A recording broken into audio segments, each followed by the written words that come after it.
Hey, I'm glad you are here. Have you ever wished there is actually a simpler way for you to manage your Laravel query filters without relying on any packages or getting stuck with repetitive queries across your models? Well, I have been there. And also, today is actually a very lucky day for you.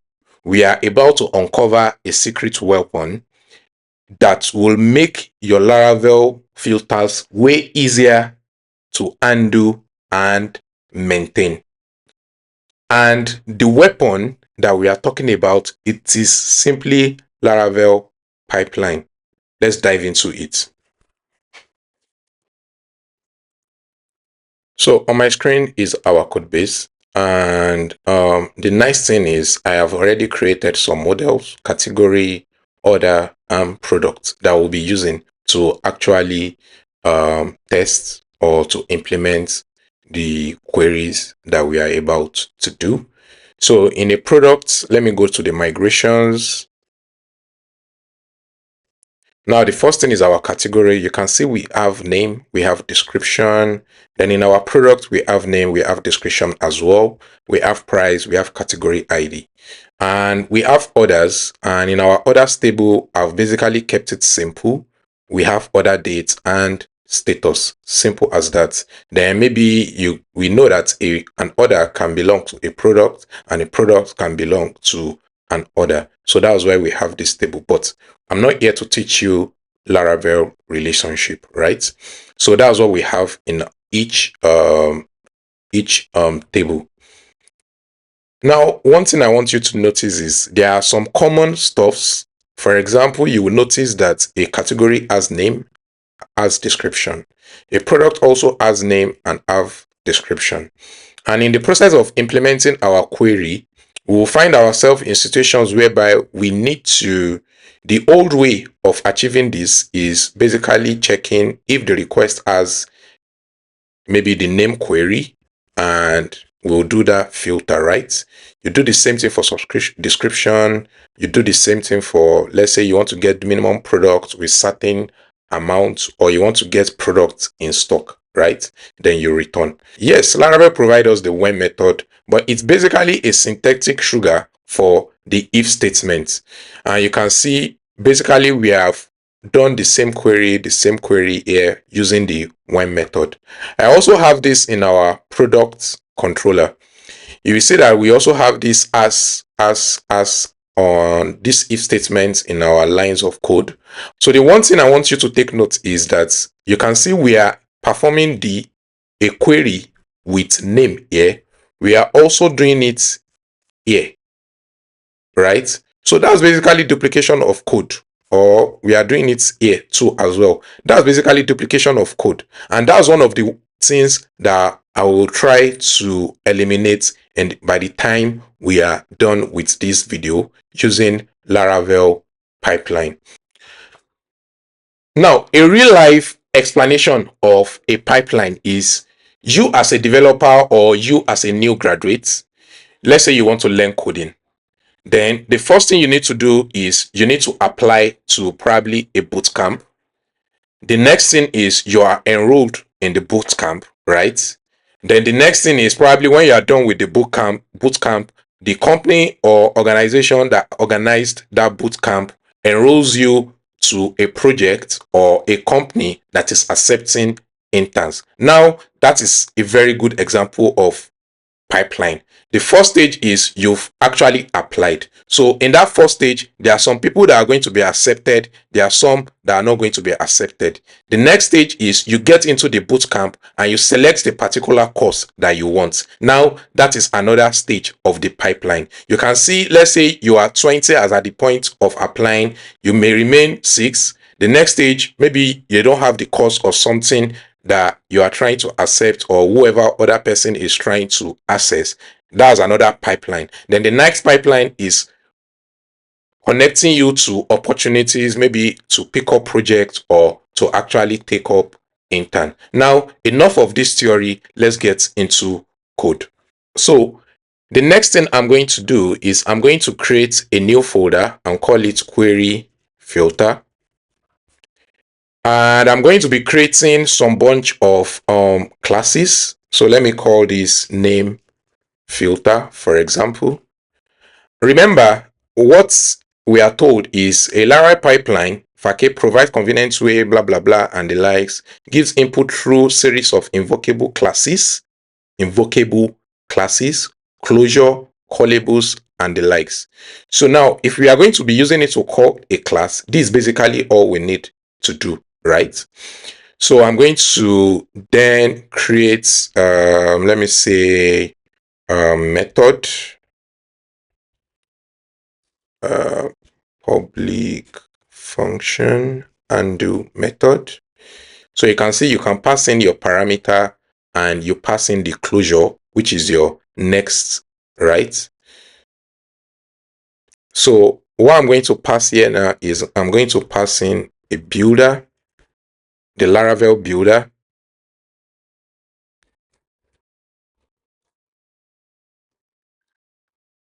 And it will be of type builder, eloquent builder. Yeah. So all we need to do for name is let's go back to our category filter and say this. Or let's even move this into that particular class and comments. Now I'll be using the global request filter. Let me say request. Yeah, filter. Then this will be the builder. Yeah, and this will be requests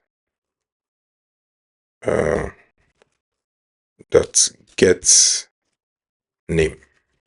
Yeah.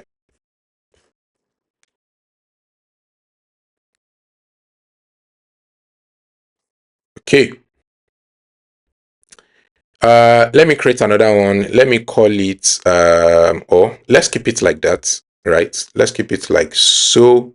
So the next thing I'm going to do now is let's test this particular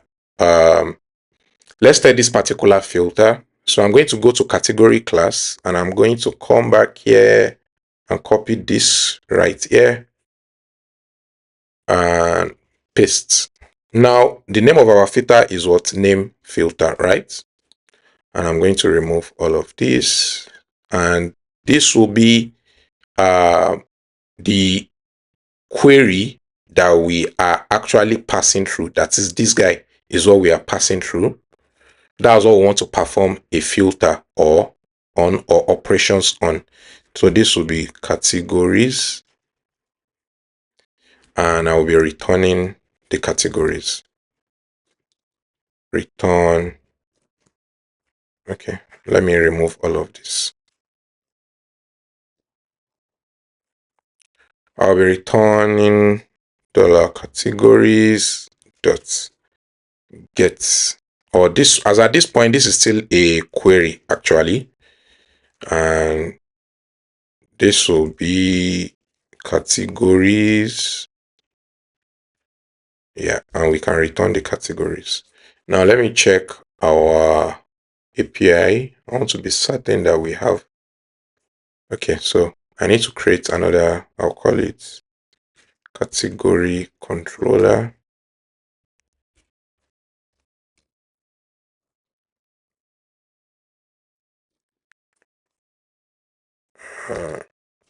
Yeah, let me remove all of this, and this will be categories.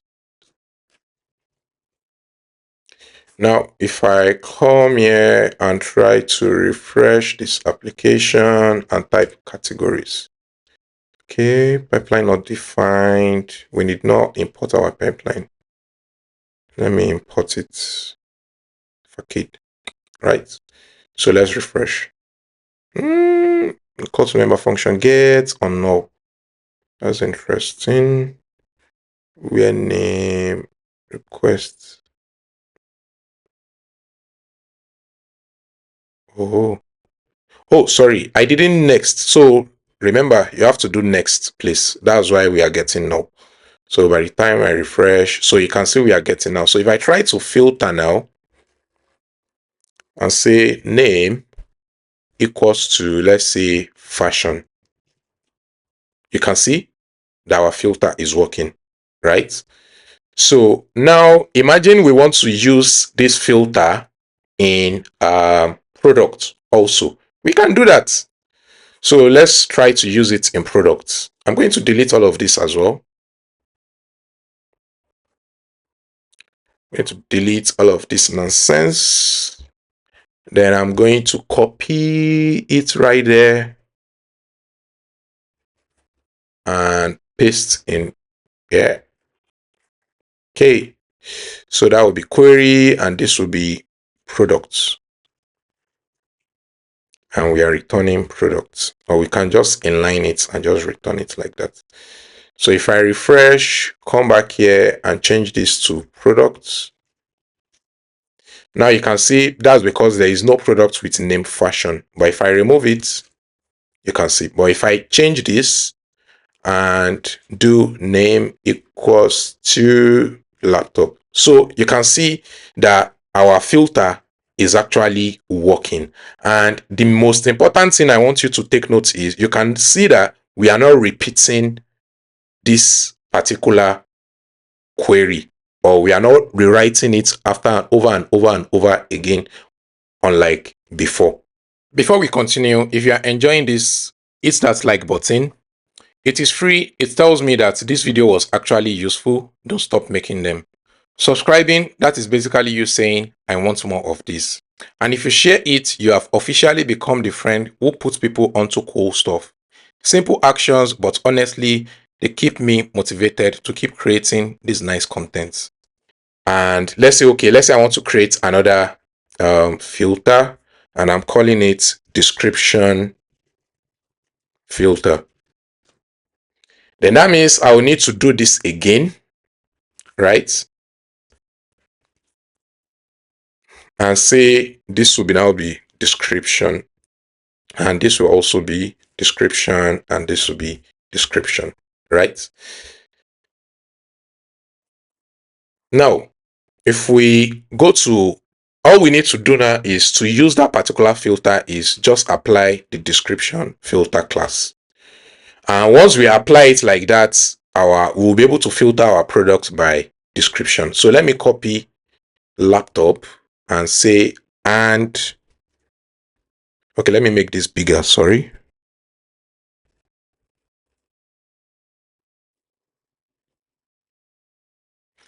Okay, so let's say I want to filter by description as well and say laptop. It is still coming, but let me remove name and do that.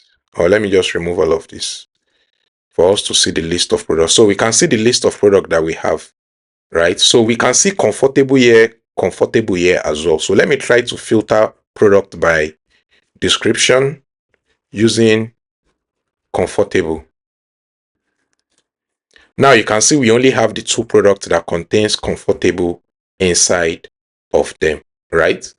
So that's nice. So that means our filter is working. But I don't like the idea that we keep repeating ourselves, right? We've done the request as here. We are doing the request as here. What if there is a better way to go about this, right? What if there is a more smart way to go about this? Of course, this works. What we can do is we can go ahead by creating a base class that all of these methods can inherit, and anybody that is going through your code can easily understand what is going on. So the next thing I'm going to do is I'm going to create a filter, another class, and I'm going to call it base filter, that all our classes are going to extend, and I'm going to make it an abstract class. And the reason why I'm making it an abstract class is because I don't want any user to be able to instantiate this particular class. That's why I'm making it abstract. And I'm going to move our undo method into this particular part. Okay, now that we've actually created the method, there are certain sets of functions that we actually need to include. Now, I will come back to the so I'll come back to the name filter. We are back into the name filter, and I'm going to be creating a function, protected function. I'll call it name or filter name.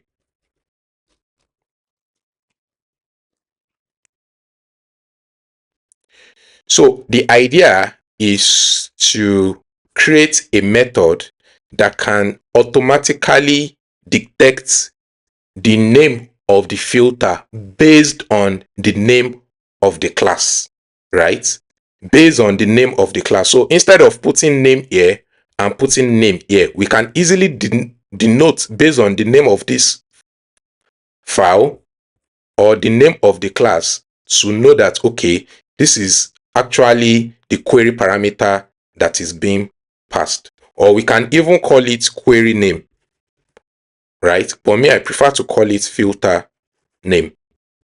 Okay, so the first thing I want to do is I want to actually get the name of the class that we are currently calling, which will now be um which will be class by base name, right? And this will be accepting $this, right? Now let's try to die and dump this. If we come back to the category and call that name filter pipeline and refresh. Okay, so I'm not getting what I need. Okay, I need to call the method right here, this dollar filter name, then refresh. Now you can see we are getting that the name of that particular class, which is this name filter. But that was not all. So let me call this class name. Now, the next thing we want to do is we want to remove this filter right here, right? And get the name alone. So that will be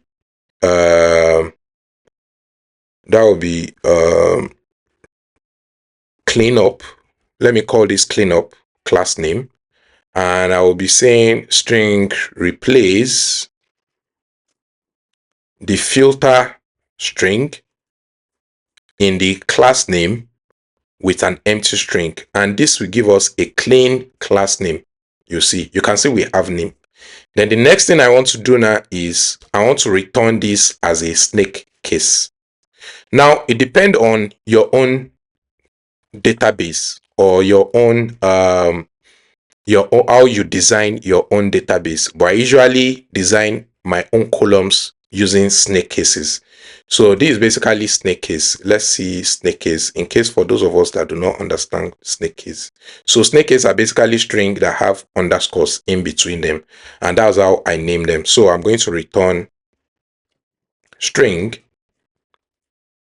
as a snake case, right?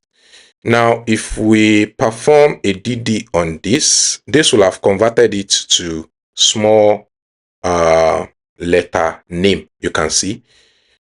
But let's assume our filter name is, let's say something like category ID, right? It will have converted it to us to category underscore ID. That's basically what it will do for us. But you are going to see it. Just watch out. The next thing I'm going to do is I'm going to move this guy into our base filter, right?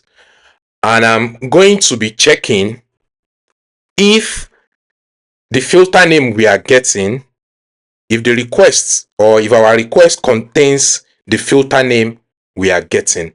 So let's say, for example, $this dot let's say the filter name equals to $this dot filter name, and I will be checking if our request objects has the filter name, right? So if our request objects has the filter name, then or if it does not have the filter name, actually, if it does not have the filter name, the next thing we want to do is we want to actually return the next build. Return $next build, right? If it does not have the filter name. Otherwise, what we want to do is we want to actually apply that, we want to apply the filter that is inside the class. And because of that, I'm going to be creating another method, protected method, called apply filter. Now, this apply filter will basically be expecting the builder parameter, and it is something that is going to be implemented by our class.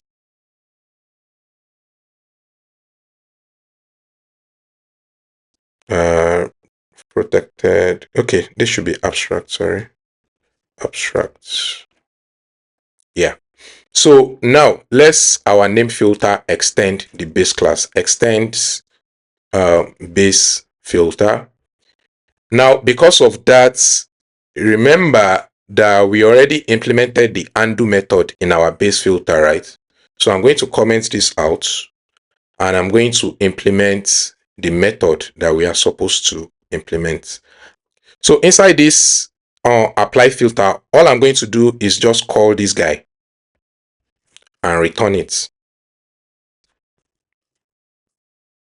So that's all our method is going to contain for now, right? For now. So let me return. Okay.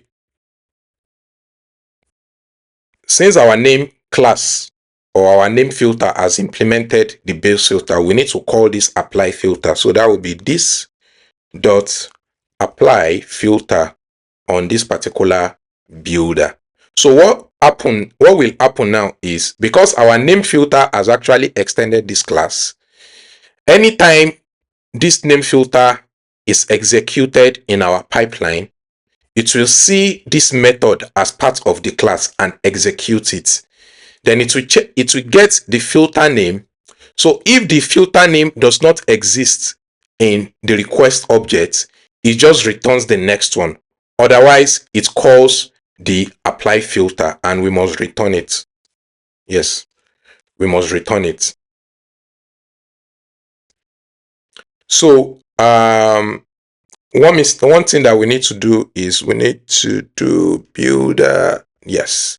So we need to wrap our builder inside the next function, so that by the time we pass it into our apply filter, but that is used by each of these classes, it will already have the next on it. So that's why we are doing that. So the builder, like so, for this now, we don't need to do that next again. All we need to just do is return this. Or since we can actually do it like this, let's keep it how it is. Let's just, so that it won't be confusing, and let's wrap this inside the next method, like so. Right. Okay, this is nice. Okay, so now let's try to filter again. You can see that our filter is still working, right? It's still working. If I remove all of this and refresh, you can see. So let me say I want to filter by home appliances, or just home actually. Name equals to home, right? You can see that it is actually getting us the category that contains home. Now, that's a nice way to actually implement this filter. That's a nice way to actually implement this filter. We can extend it to our description filter. Let's say extends, what's the name? Base filter. And all we need to do is just implement apply filter.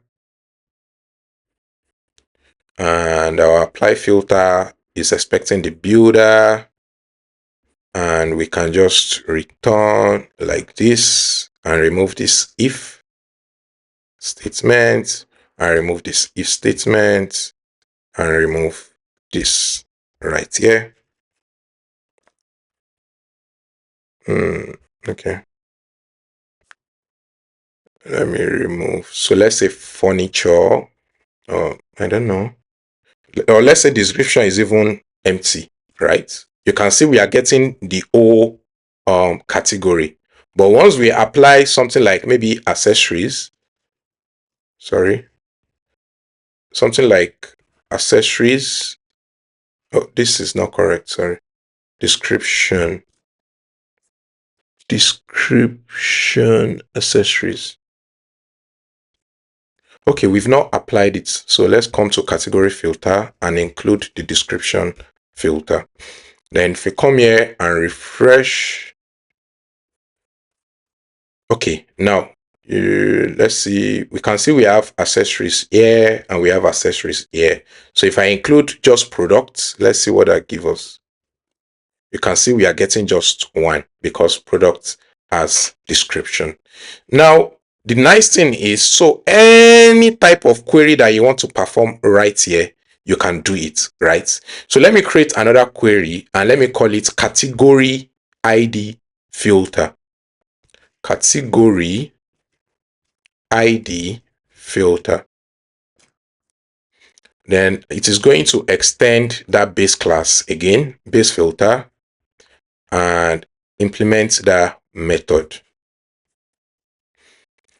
And if we check our migration, products contains as a category ID, right? So let me come back to category ID filter. All I need to do is return $this, $builder dot where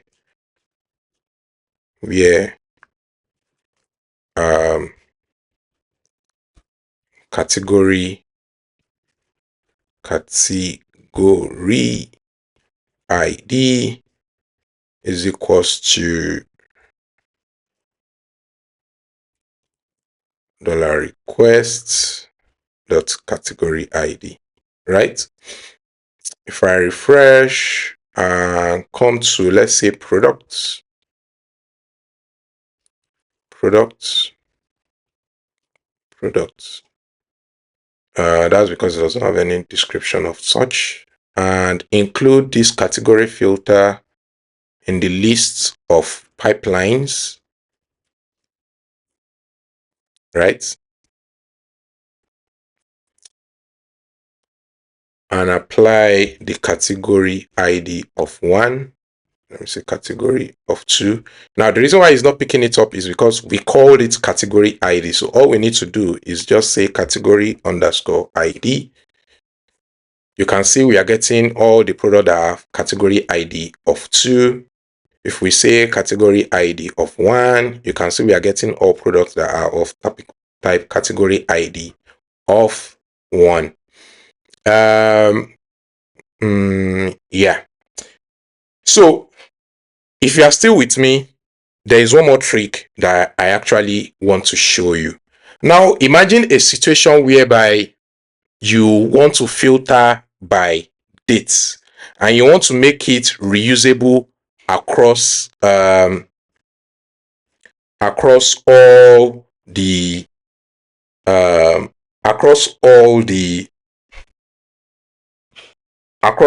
models, right? Let's say you want to make it reusable across all the models. Then another thing that we didn't do is we could easily use this our filter name as the parameter of our request right here. So this will be this, depends on you actually, $this dot filter name, like so. And I can come here to and say $this dot filter name, and like this $this dot filter name, right? And if you come back here, we should still be fine. You can see we are still fine. If I change this to 2, we are still fine. So now the next thing I want to teach you is how to actually pass in custom custom column. So in order to do that, we will introduce a way for our bills filter to actually, or our filters to accept a construct, or we will pass in a constructor into our um our into our okay. Now that we've actually gotten here, and if you are still with me at this point, I am very happy. Now let's take this a bit forward. Let's assume that you actually want to change the column that the user is filtering by, right? Or the column you want them to be able to filter by.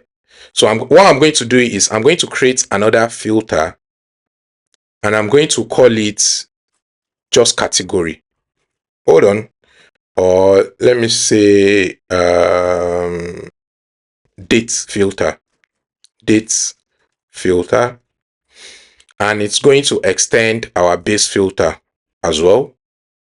And we are going to implement that application. Now, we know that all our migrations contain timestamp created at, but you will notice that others has this other dates, and I have actually seeded the others table with certain datas, right? Let me increase it. Okay, okay, and okay, and let me see if I can increase that. Okay, now we've actually achieved this with what's the name, by actually seeding data.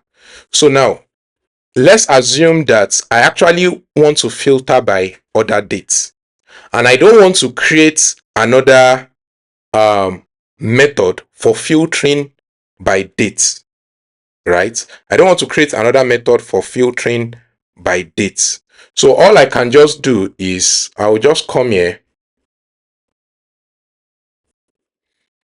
and create a constructor, and I will accept a custom column. Let's say string column, right? So what I'm going to do now is, instead of saying, let's say the default is return,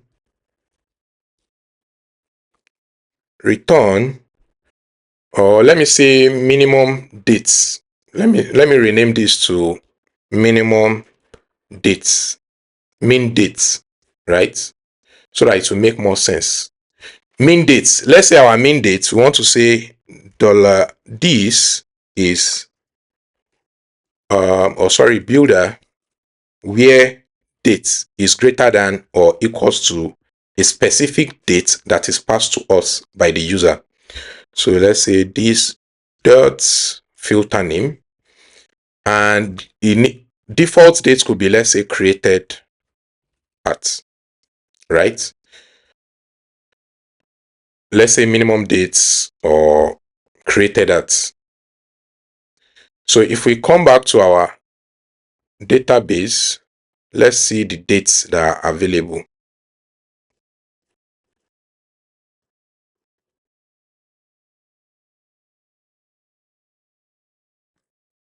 And check our orders and see. So we have 2025-09, and let's say we want to fetch orders that were made from 2025. Let's say this from here, right? Let me copy this and come back here. I'll come to order controller. So let me create another method in order controller. like this, other controller, and remove all of this. Let me hide this temporarily, and this will be other. And let's pass in the main date filter,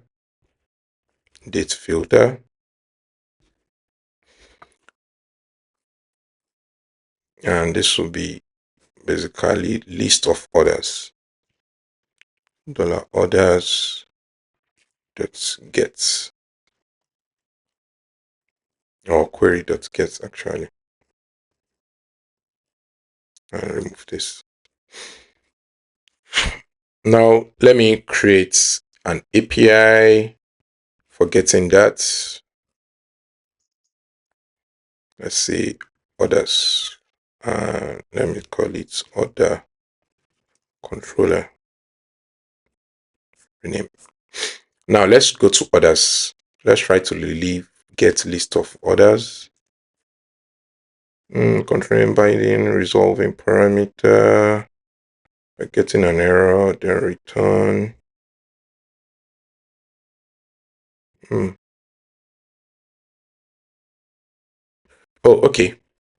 So the reason why we are getting that error is because our main date is making it compulsory for us. Laravel could not actually resolve the parameter, which is this. So what we are going to do for that is we are going to set a default parameter. And if we come back here and refresh, we are getting our orders now. So I will just pass in column like that, since we are passing it as a default distance. So that will be $this. So this will be this dot column, and I'll say this will be private string column or field, depending on you. So yeah, and this will be $column, this dot column, comma, right? So if we refresh, we should still be good. So now let's say we want to filter by main dates, right? Let's say we want to get from 2025, 2021, right?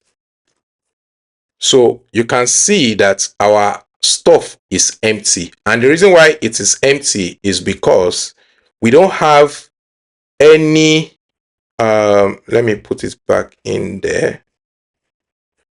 We don't have any created at, which is our default column that is from 21 as minimum. But if we come here to our other controller, you can easily do this. New minimum dates, right? And pass in the column that you want to use. Let me say order dates, right? And refresh. Let's pass in that date. So we are still getting error, minimum date. So let me test this. Say, let me try to get what this is giving us. Refresh minimum dates, and let's be sure that, oh, okay, that's why we are getting that error. This should be requests dot requests. We can just retrieve it like that and refresh. So you can see now we are getting orders that their minimum date starts from 2021 to 2023. Now imagine you want to do maximum dates, right? You can easily implement the same thing. So that way you can switch columns based on your need, right? You can switch columns based on your need. Even if you are performing a join and you want to probably specify the particular table, so instead of just column alone, I can include the name of the table that I want to filter by. I can say orders dot order date, right? And if I refresh, I'll still get the same thing. Isn't that nice? I'll still get the same thing. So that is how you actually use Laravel pipeline to implement filters. One last thing, let's implement filter for status. We can easily say query and say PHP class status and extend us. This will be status filter. Sorry, rename. Let's rename this to filter and extend base filter again and implement the stops. And this will just be return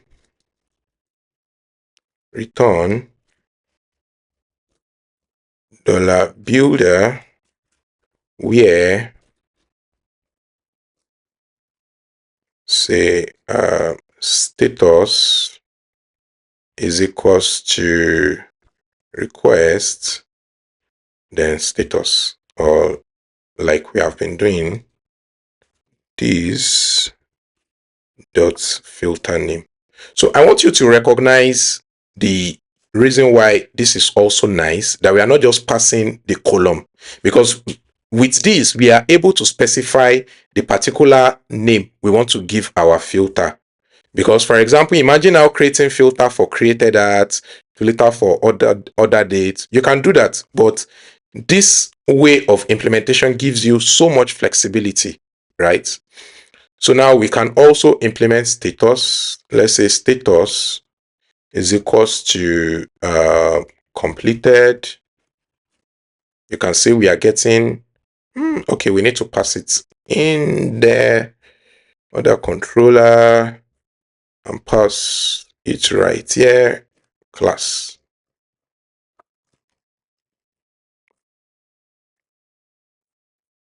Now, if we refresh, you can see now we are only getting orders that are set to completed. So here is the thing, the filters aren't just neat or trick for query filters. They are actually design patterns that can transform your Laravel architecture. They encourage single responsibility principle. Every filter class has one job. They also make sure that your code is easier to test, and you can test each filter in isolation. And the next step is, I would like you to actually try this on your own project. Start small, maybe use user search or other filter, or once you see the difference, you will start looking for other places pipeline can clean up your code base. So if you found this video helpful, hit the like button, subscribe. I have got more Laravel pro tips and clean code strategies coming your way. And now I want to hear from you. What is your messiest query you have ever written? Drop in the comments. Let's see whose query error wins. And until next time, keep your code clean and your queries powered by pipeline. Thank you.